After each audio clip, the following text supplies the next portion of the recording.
The Raven by Edgar Allan Poe.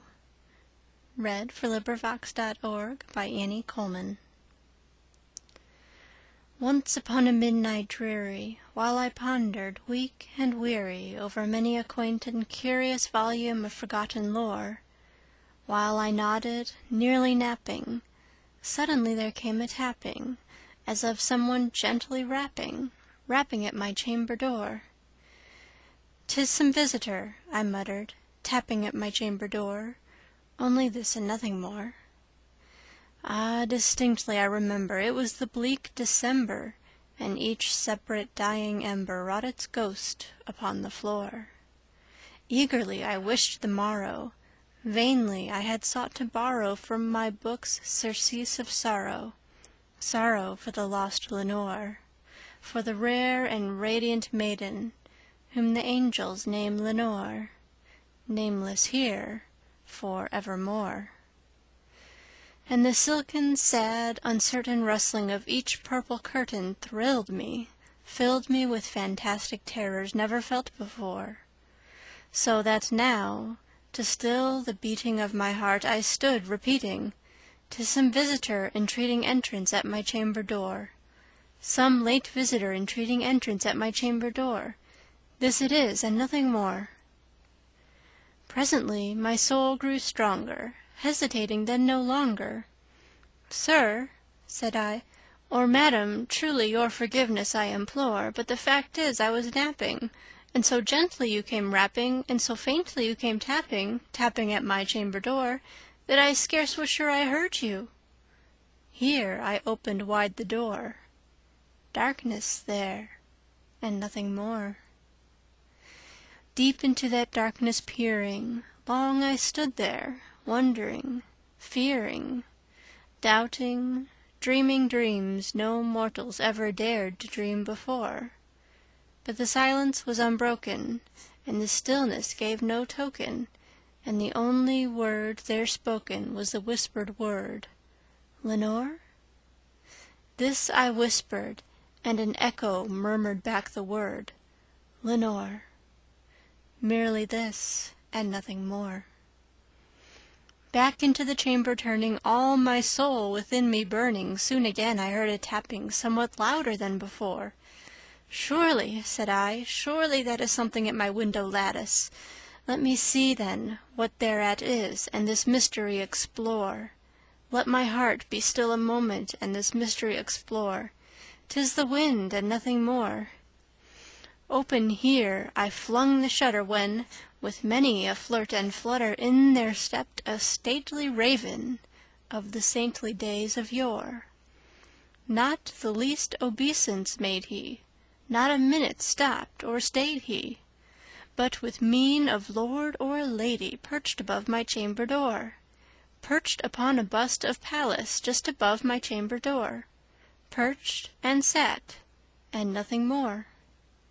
Then this ebony bird, beguiling my sad fancy into smiling by the grave and stern decorum of the countenance it wore, "Though thy crest be shorn and shaven, thou," I said, "art sure no craven, ghastly grim and ancient raven wandering from the nightly shore.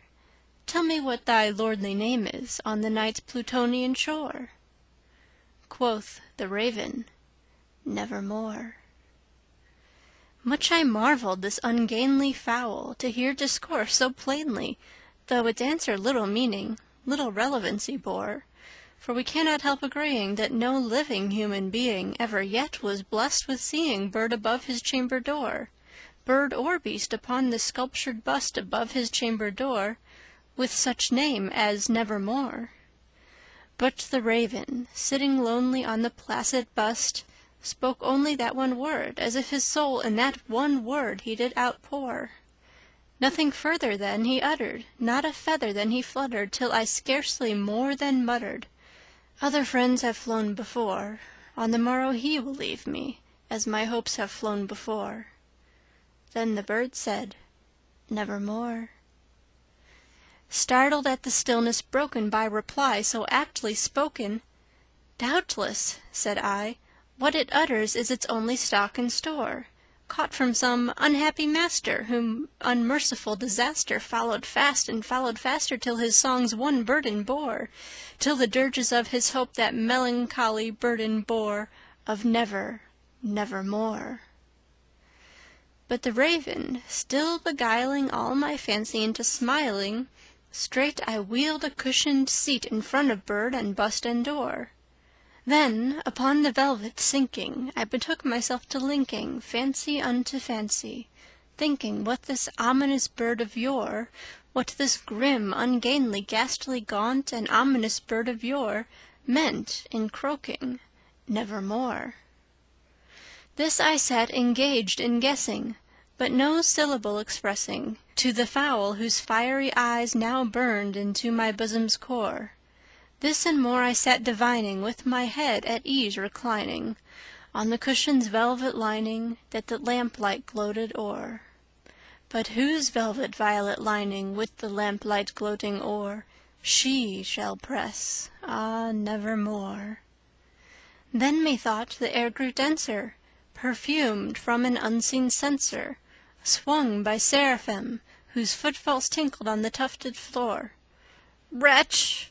I cried, "thy God hath lent thee, by these angels he hath sent thee, respite, respite and nepenthe from thy memories of Lenore. Quaff, oh quaff this kind nepenthe, and forget this lost Lenore." Quoth the raven, "Nevermore."